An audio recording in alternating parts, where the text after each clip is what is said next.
Hello dear student, कैसे हैं आप सब लोग। होपफुली अच्छे होंगे, मस्त होंगे, जबरदस्त होंगे और अपने एग्जाम की तैयारी बहुत अच्छे से कर रहे होंगे।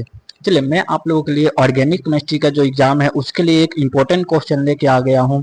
ठीक है, जो मैं क्वेश्चन बता देता हूँ। क्वेश्चन मैंने कैसे बनाया है।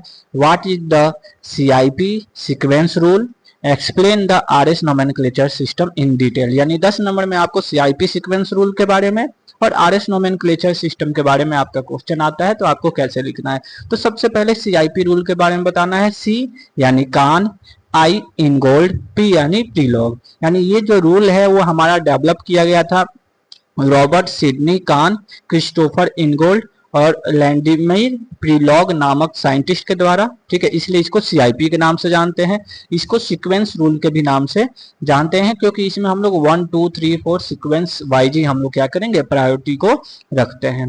Next, this rule is use to assign priority to the group attach to the एक कायरल कार्बन एटम। अब भाई कायरल कार्बन एटम क्या होता है कि हमारा एक सेंटर कार्बन एटम है, उससे 4 डिफरेंट ग्रुप अटैच है, तो उसको हम कायरल कार्बन एटम कहते हैं। तो ये कायरल कार्बन एटम से जो 4 डिफरेंट ग्रुप हमारा अटैच है, उसका प्रायोरिटी कैसे हम असाइन करते हैं, ठीक है, वो हम लोग CIP रूल के थ्रू देखते हैं।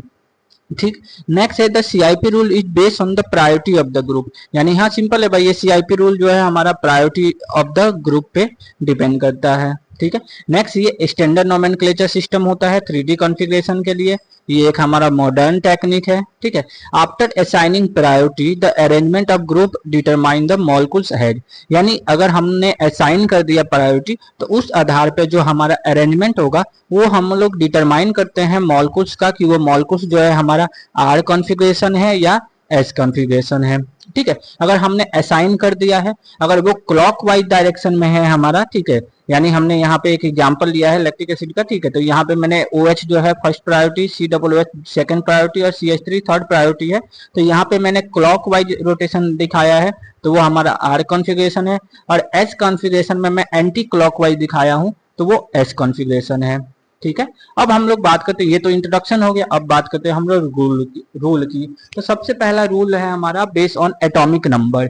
यानी जिसका हायर एटॉमिक नंबर होगा उसकी प्रायोरिटी हायर होगी। तो कुछ हमारे एटम्स हैं, ठीक है, उसका एटॉमिक नंबर गिवन है, तो जिसका एटॉमिक नंबर सबसे हाईएस्ट रहेगा उसकी प्रायोरिटी सबसे हाईएस्ट होगी। और एक एग्जाम्पल देके आपको बना देना है कि मैंने ये 2 स्ट्रक्चर बनाए हैं, इसमें हायर प्रायोरिटी ये है, सेकंड प्रायोरिटी ये है, थर्ड प्रायोरिटी ये है, और इसका कॉन्फ़िगरेशन क्लॉकवाइज हुआ है तो R हो गया, और एंटी क्लॉकवाइज हुआ है तो S हो गया। ठीक है, सेकंड रूल क्या करता है, मास नंबर रूल्स। यानी highest atomic number get higher priority. यानी जिसका एटॉमिक नंबर हाई होगा उसकी प्रायोरिटी हाई होगी।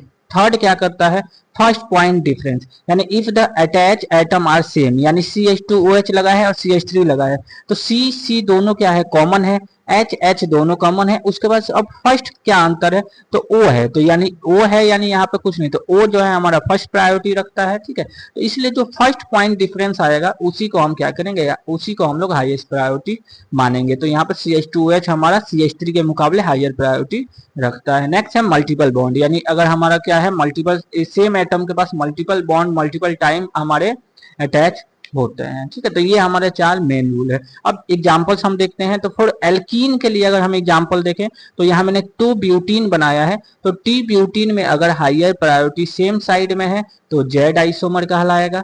अगर हमारा 2 ब्यूटीन में हमारा हायर प्रायोरिटी जो है अपोजिट साइड में है तो वो E आइसोमर कहलाएगा। ठीक है, यानी Z और E आइसोमर भी हमारा प्रायोरिटी पे यानी CIP रूल पे बेस्ड है। नेक्स्ट हम कायरल सेंटर की, कायरल कार्बन एटम की बात करते हैं, इसके लिए यूजफुल है। तो यहाँ पे मैंने लैक्टिक एसिड का एग्जांपल बनाया है। तो यहाँ पे क्लॉकवाइज जो डायरेक्शन हुआ है वो हमारा R कॉन्फ़िगरेशन है, एंटी क्लॉकवाइज जो हुआ है वो S कॉन्फ़िगरेशन है स्ट्रक्चर के साथ।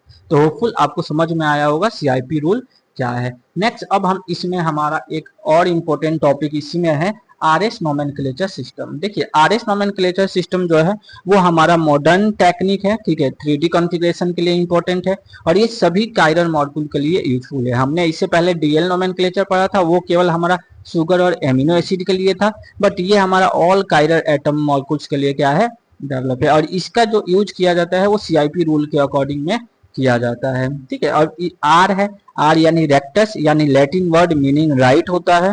ठीक है, जो क्लॉकवाइज होता है। एस यानी सिनिस्टर, लैटिन वर्ड जिसका मतलब लेफ्ट होता है, जो हमारा एंटी क्लॉकवाइज होता है, यानी राइट डायरेक्शन में होगा तो क्लॉकवाइज होगा, एंटी क्लॉकवाइज यानी लेफ्ट डायरेक्शन, जिसको आर कॉन्फ़िगरेशन कहेंगे। डिफिनीशन सिंपल है भाई, आरएस नोमेनक्लेचर सिस्टम जो है एक नेमिंग हमारा करता है ऑप्टिकल आइसोमर का, जिसमें हम लोग क्या करते हैं, असाइन करते हैं absolute configuration of chiral carbon atom को, ठीक है। और RS according to the CIP sequence rules, यानी सब्सिक्वेंट जो ग्रुप लगा है उसकी प्रायोरिटी के आधार पर हम सीआईपी रूल को फॉलो करते हुए आरएस नोमेनक्लेचर करते हैं। मैंने यहाँ पे एक एग्जाम्पल दिया है और मैंने दिखा दिया है कि ये 4 हमारे सब्सिक्वेंट लगे हैं और हाईएस्ट प्रायोरिटी किसका होगा, तो जिसका एटॉमिक नंबर हायर होगा उसकी हायर प्रायोरिटी होगी। नेक्स्ट, आरएस नोमेनक्लेचर का नीड क्या पड़ा, नीड क्यों पड़ा, तो भाई सबसे पहले डीएल सिस्टम था तो वो हमारा सभी कायरल मॉलिक्यूल्स के लिए उपयोग नहीं था, तो ये हमारे सभी कायरल मॉलिक्यूल्स के लिए वर्क होगा। ये इंटरनेशनली एक्सेप्टेड है, ठीक है, और ये एब्सोल्यूट कॉन्फ़िगरेशन हमें देता है, यानी एक्यूरेट रिजल्ट हमें देता है। नेक्स्ट, अब इसका नोमेनक्लेचर की बात करें, स्टेप की बात करें कि कैसे हम लोग असाइन करेंगे, तो सबसे पहले है कि हम आइडेंटिफाई करेंगे कायरल कार्बन एटम।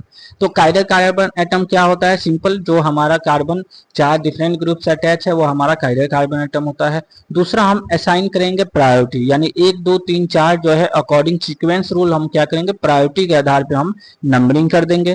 थर्ड है, place the group with the lowest priority for away from the observance, यानी जो लोएस्ट प्रायोरिटी जो होता है वो हमारा ऑब्जर्वर के अवे यानी दूर रहता है, यानी हम लोग 1 2 3 ही मानते हैं और 4 को हम लोग अवे रखते हैं, साइड में रखते हैं, ठीक है। नेक्स्ट जो है, अब observe the direction of the sequence, यानी अब जो 1 2 3 हमने प्रायोरिटी दिया है उसका हम डायरेक्शन चेक करेंगे।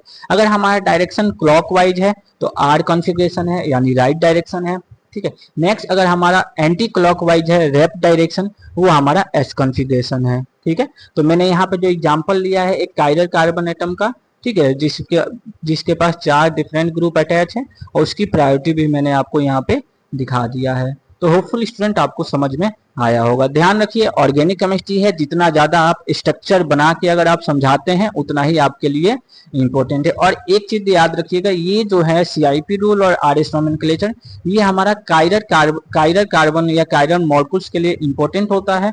तो आपको क्या करना है, कार्बन के चारों तरफ जो है ना 4 डिफरेंट ग्रुप अटैच कर देना है, वही हमारा क्या है, हमारा कायरल कार्बन होता है। और जब जो चारों ग्रुप अटैच हुआ है ना उसको एटॉमिक नंबर वाइज हमें क्या कर देना है, हाईएस्ट प्रायोरिटी को देखते हुए नंबरिंग कर देना है और क्लॉकवाइज या एंटी क्लॉकवाइज हमें डायरेक्शन में घुमाना है। अगर क्लॉकवाइज हमारा राइट डायरेक्शन में जा रहा है, ठीक है, तो आर कॉन्फ़िगरेशन हो जाएगा। अगर हमारा लेफ्ट डायरेक्शन में एंटी क्लॉकवाइज जा रहा है तो एस कॉन्फ़िगरेशन हो जाएगा, ठीक है।